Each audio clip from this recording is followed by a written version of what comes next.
And we are live. Good morning, everybody. It is August 21st, 8/21, 2020. And today I am joined by Moon. Moon is a white hat hacker and a systems architect and the founder of several niche cryptocurrency platforms. Welcome to the show, Moon. Hello. How's it going? We've known each other for a pretty long time. It's good to have you here finally. Thanks. Yeah, I think we've known each other since 2016. Yeah. We met on, I think we met on the Fetiverse and hit it off. I've been doing projects ever since. We have been. Now, what drew you initially to the Fetiverse? It's kind of like these honeycomb in a way where, for people who don't know what the Fetiverse is, if we take a look at the honeycomb, you see these different cells. These are like different servers. And each one of these servers communicate with each other through like the users and magic, basically. So Moon has been an influencer over there for a long time. What made you decide to hop onto the Fediverse? Well, I've never actually been a Twitter user, and Twitter is kind of the model on which most of the Fediverse is based. It's you can do a lot of things with it, but the primary thing that people do with it is microblogging, like Twitter.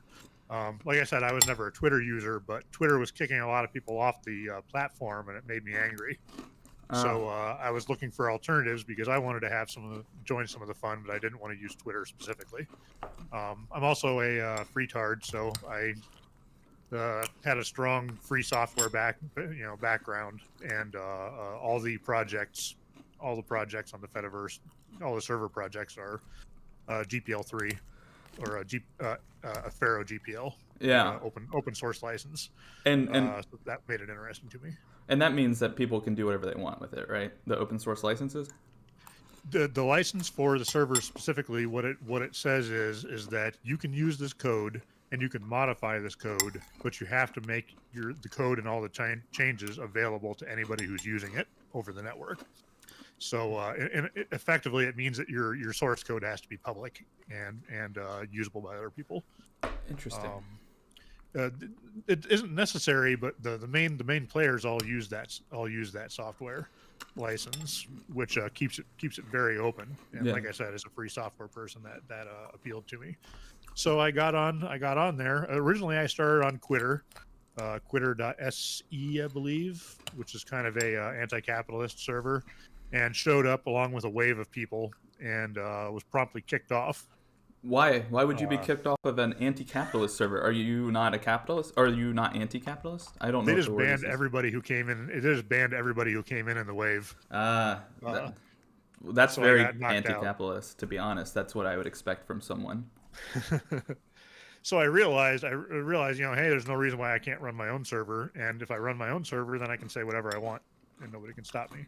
So I created my own server and invited other people to join it. And that's where it all started. I believe you were on one of the Quitter servers originally when I met you for the first time. I was on Hannes's server. Quitter.se, I think. So yeah, you did not get banned. I think you were there before me. I left. But as an aside, as a professional hacker, you learn new programming languages pretty quickly, and you speak several of them fluently right now. So, in today's day and age, you look at people's LinkedIn profiles and they're like, oh, I'm a full stack developer that knows JavaScript. How's it working out knowing literally all the languages? I don't really understand much about serial, and I don't understand anything about programming. So, well, my personality is such that I get bored quickly, and I enjoy doing a lot of different things. And I've been blessed with a career where I get to do a lot of different things. I may not go as in depth into any particular thing as somebody who's dedicated to it, but like you said, I get to learn a lot of stuff. So most of my work recently has been in Python, which is a easy language to pick up, and it's an easy language to dig a hole. So you would call yourself a Python developer first, and then everything else extra, like if you were a D&D class? That just happens to be the thing that I'm working on currently. Okay. In the past, it's been Java. In the past, it's been I've done a little bit of Elixir, some Perl, although I don't do Perl anymore really. Who A lot of names these Java in the things? Am I past. right? So today, since this is kind of a special thing, I'm already feeling the sugar from this thing, and this is a big part of why I have you on today. Is I've got a trivia game for us to play today, and basically it works like this: if you get a majority of these questions right, I will eat a banana, half of a banana, to counter out the processed sugar that I'm getting from this. I know the banana isn't the healthiest thing in the world, but it's got to be better than just eating honeycomb every day. So I call this quiz Gen Excellent. And I think the subhead for this quiz is, honey, let's comb through these trivia questions. Get it? Okay, very cool. So do you think you're ready? These are questions that Gen Xers should maybe know if they roll in hacker groups or have been involved in pop culture. Yep, I'm ready. Okay. Well, I'm ready to be embarrassed. I think I'm going to take a bite of banana for each one you get right. All right. So the first question is a trick question because that's the only way to start out. What was the first personal computer? The first personal computer? There were a lot of kit computers originally, but you're probably thinking of, I mean, if you really want to go back that far, it'd be like the Altair. That's right. That's the answer I had. I would also accept the Kenback one, the Apple II, or the 1981 IBM PC. Yeah, the IBM PC was the other one I was thinking of. But yeah, the Altair was a kit computer that you bought and put it together, and you entered data using flip switches on the front, and it didn't really do anything except light up some lights. Although at one point, someone did find something that you could do with it, where he put in a program and then put a radio next to the box, and you get radio interference from the computer because it's not shielded. Mm-hmm. And he made it so that by putting in his program, it caused the radio interference to modulate to play a song. Interesting. So I mean, I don't even know how computers work today, so that's something. I want to touch real quick on the fact that the chat is saying that I'm going to get twice as much sugar eating the banana. Yeah, they're correct. Which is, I'm trying to make a positive change here, but I'm failing. But that's okay. We're going to stick with it anyway. A banana's got to be healthy. Maybe I just eat the banana instead of the honeycomb. I don't know. Eat them both. Do it. Well, you got one right. I already took a bite, so let's go on to question 2. What question was Bill Clinton famously asked on MTV's Choose or Lose? Boxers or briefs? That's right. And what did he answer? He replied boxers, I believe. He said usually briefs. So. Oh, I got that wrong. Well, you got that answer mostly right. Then, but I remember. Well, I'll eat a bite. I don't want to think about his briefs. Yeah, well, they're stained, probably.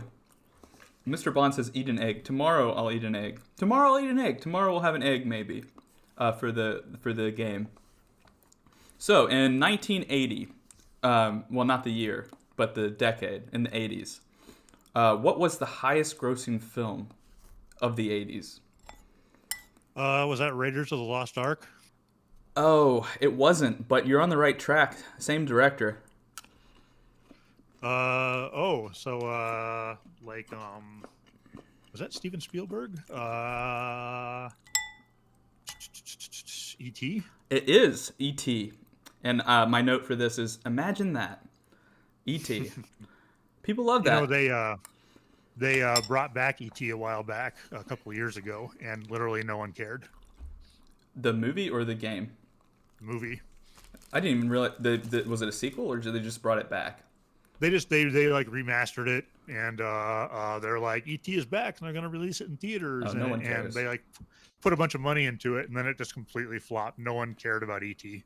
No. To touch on chat, Empire was actually on the list of top 10, but it was not the top grossing. Return of the Jedi actually was the second top grossing after E.T. But yeah.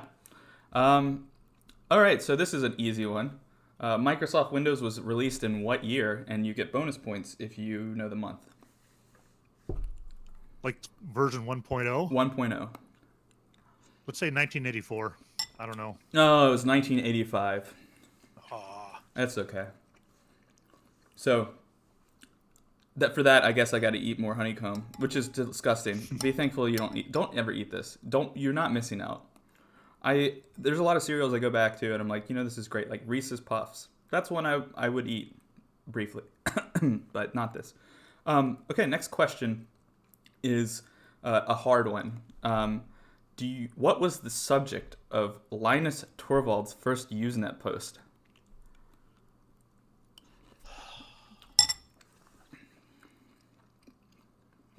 was it Unix clone? It was. I'm gonna count that as technically a correct one. It was about Minix. Oh, So the quote, I'm not going to read the whole thing, was, "I've had Minix for a week now and have upgraded to 386 Minix. Nice. And duly downloaded GCC for Minix. Yes, it works, but optimizing isn't working, giving me an error message of floating point stack exceeded or something. Is this normal?" that's funny because the last time that I downloaded and tried Minix, it didn't work either. Well, my fun fact for this one is, did you know that in 2016, Minix had a conference to an overwhelming number of 50 people? I did know that. Did you know this about Minix? It is probably the most used operating system in the world now because it's included on the secure element of Intel chips. I had no idea, to be honest. I didn't even realize it was still maintained past like 2016. Well, it's basically a spy backdoor on the Intel chips, and it needs to run its own operating system. And so they decided to use Minix for whatever reason and not tell anyone. That's fascinating. Minix was originally proprietary. They didn't open up to open source until Linux took off because no one was using it, and now no one uses it. That's fascinating. Well, you got what is this? 3 out of the 5 questions correct, I think. 1, 2, 3, 4, 5. So I'll finish this banana. That was a good job. Good job. So I'm getting towards the end of this bowl of cereal, Moon. And you know what that means is it's about time for us to wrap this one. I didn't have any fun browser things to pull up. The question for you is there anything out there you want the world to know about you? Or about what you're doing? Just if you want to join the Fetiverse, our website is shitposter.club. You can join and you can say pretty much whatever you want. It's a nice little community. I like it. And try it out. Yeah, I like it too. It's a nice break from being serious all the time, like we are on this podcast. The audience is saying, "Drink the milk, drink the milk." Should I drink the milk today? The guest gets to decide. Yes. Thanks, I appreciate it. You guys are speeding me towards a faster diabetes. Thanks for having me on. Hey, oh God, I feel so sick. Hey, thanks for coming. It was a pleasure. I hope to have you back on again sometime. Thanks. Bye. All right, bye-bye. Thanks for joining us today.